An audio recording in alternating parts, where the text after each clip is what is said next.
So we all know how good the Suns can be. They're going to have that big three crew looking like healthy just to start this season, or healthy enough. Are people sleeping on the Suns this year because of the disappointment from last season? I think so. No one's sleeping on them because everybody knows how dangerous they are if they are healthy. But, most people are like, well, it don't matter. They're never going to be healthy, right? Somebody's going to get hurt, and then it's the same old blah, blah, blah, right? So I think that's what's going to happen. And if we get to January, February, and they've done played 90% of their games, then you're going to see all the bandwagons, guys jumping on them, talking about Suns. I knew it. Yep, Suns the favorite, KD MVP. They're going to pull that out the hat. So that's what we're expecting from them. Which for them, it's a win-win situation. If no one really has them, top 4, top 5.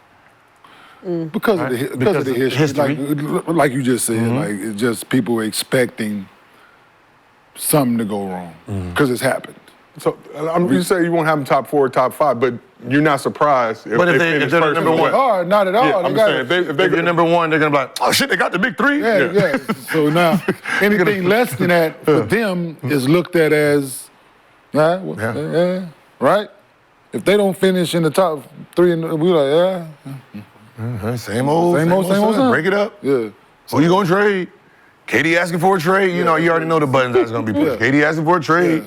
So when he's like he said, it's the KD asked for a trade button. That's what it is. So he know it. It's unfortunate that's the stigma around there, but it's what it is as of late. They can come out and be. Healthy, though. They're a pretty good team. I got to see what the other people. I got to see what the others look like. The others. Now I just got to see what the rest of the squad look like. Yeah. And how they gelling and who gonna take that? Well, never mind. Right, yeah. Never mind. It was about to be a dumb statement. There are no dumb statements in Gilbert. Yeah, it was. It's Bradley Beal. Gonna have to really take a back seat and be a distributor and a facilitator. So, and when those two guys are not on the floor during the second quarter, that's his time. You take him out first. Because they got to start the Jones kid at the point, right? And that's what I was going to ask you. Speaking of being a facilitator, that was kind of the issue last season with the crew, the point guard by committee. Didn't necessarily. I'm going to say it did not work because they didn't spend enough time on the court together. That could have been, like Bradley Beal said, number 1 team in the West if they're healthy, but they weren't. But they added a true point guard this offseason by signing Tyus Jones to a 1-year deal. Jones has led the league in assist-to-turnover ratio for 6 straight seasons. Set an NBA single-season record with a 7.35 assists per turnover ratio this past year. It's not going to happen this year, so he's not going to have 7 assists this year, so I don't.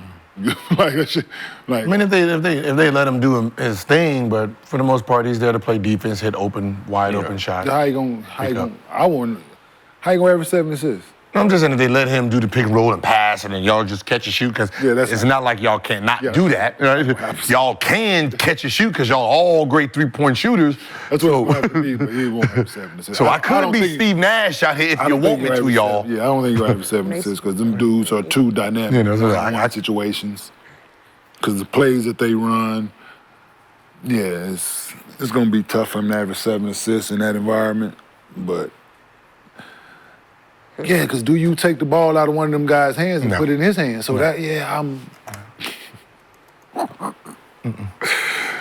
Gonna be Derek Fisher. And what does the bench look like? Grayson Allen's still gonna shoot a high clip. We know that. Bobo got. I mean, they're gonna be all right. I'm starting him. The Bo. I would. I'm starting him. Bobo. Yeah, looking at the him. roster, like I'm going. I'm going all in with Bobo. I'm starting him. Put him at. Because if you don't put him start at him, the 4, who 3. do you You start? card. It's cool. Use Nurkic. I'm going tall. Really Come tall. with Nurk still? Really. I'm going with Nurk, Bobo, KD. Yeah. Beal and Booker and Beal. What you gonna do? Yeah. So I'm gonna say that's a And then 2K you lineup, play Gil, point but you guard think by that's a committee. recipe for success with this squad? Because you've been a big Bobo fan. Stretches the floor, man. You stretch the. That's a big ass You stretch the lineup. floor, pick and roll, you back like this. He brings an element of athleticism that you so. You're not worrying about somebody driving and beating you off the dribble. Like, that's not happening. And the beauty of about this NBA, you can play zone. Yeah. This would be it. You can play. You got Yeah. them 3 dudes on the back line. Man, you shooting all jump shots. All jumpers. That's a big lineup. And then your front line is big. You're shooting jumpers no matter what. But big really, right? Yeah.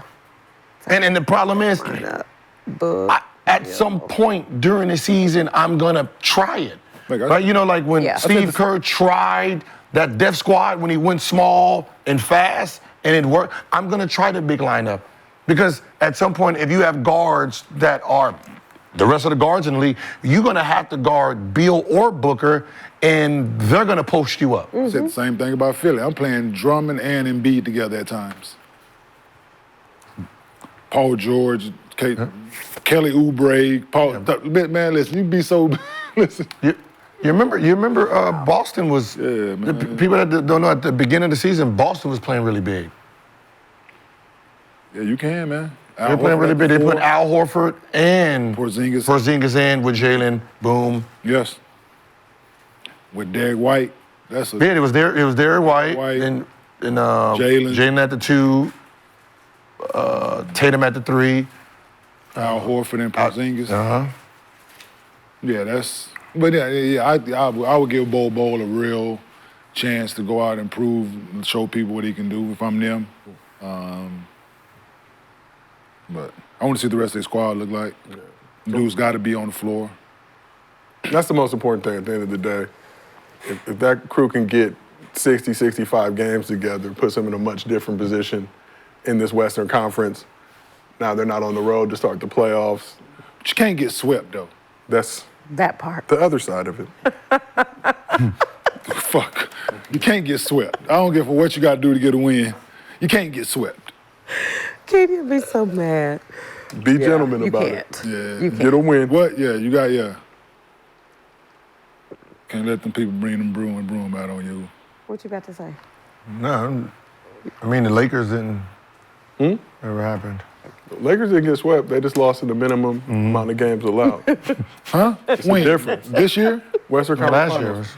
we didn't. Yeah. This year we had the Past season. This right? year the most thrilling gentleman sweep in NBA history. The season before that? Just don't wanna minimum talk about games. Oh, y'all don't want to talk about that. Just minimum games. Gotcha. Different regime. So we can. I just want y'all to acknowledge the fact that I don't want y'all to act like it never happened in recent history. Different regime. Very recent history. So we can't count it. Hey, with AI, shit, Not AI. Wednesday, huh? With AI, I don't know. Do anything, huh? You can switch whatever you want to do. We gotta win. I watched the series. We gotta win. All right, well, now let's move on to mostly fans.